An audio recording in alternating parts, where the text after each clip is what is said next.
नमस्कार। प्रांजल ज्ञान गंगा में आप सभी का स्वागत है।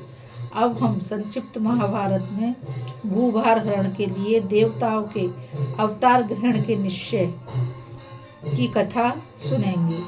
वैशंपायन जी कहते हैं, हे जन्मेजय, जमद अग्नि नंदन परशुराम ने 21 बार पृथ्वी के क्षत्रियों का संहार किया।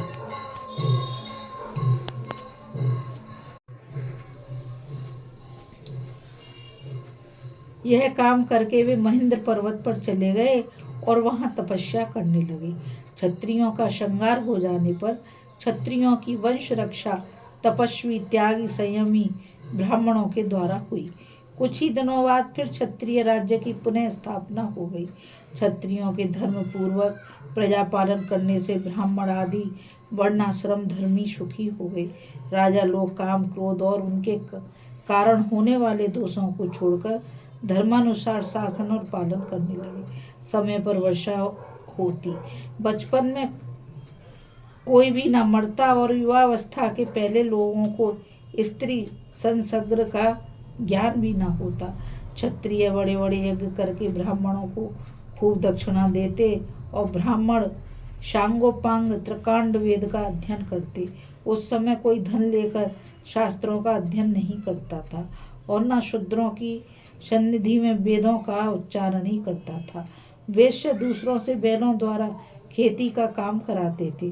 स्वयं उनके कंधे पर जुआ नहीं रखते थे तथा कमजोर हो जाने पर भी घास चारा आदि से उनका पालन करते रहते थे।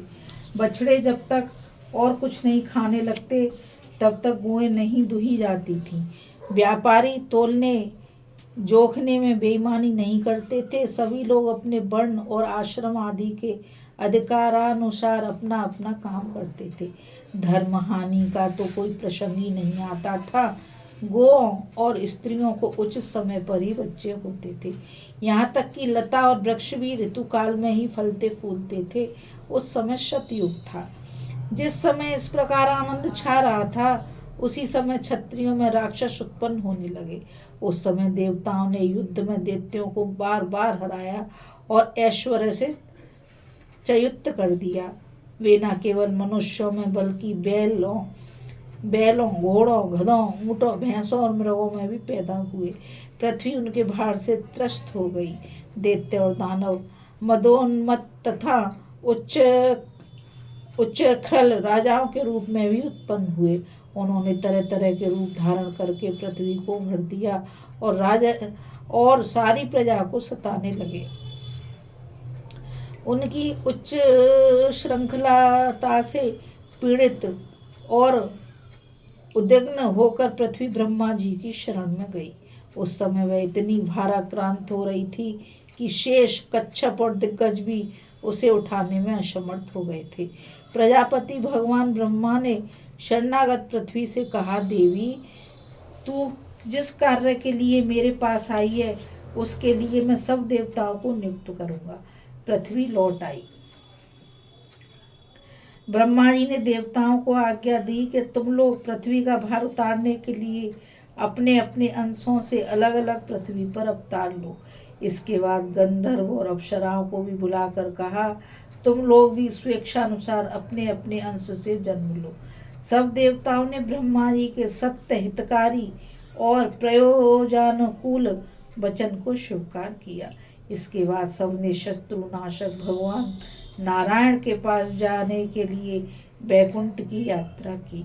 वे प्रभु अपने कर कमलों में चक्र और गदा रखते हैं। उनके वस्त्र पीले हैं, शरीर की कांति नीली है, उनका वक्ष स्थल ऊंचा है और नेत्र बड़े मोहक हैं। उनके वक्ष स्थल पर श्रीवस्त्र का चिन्ह है।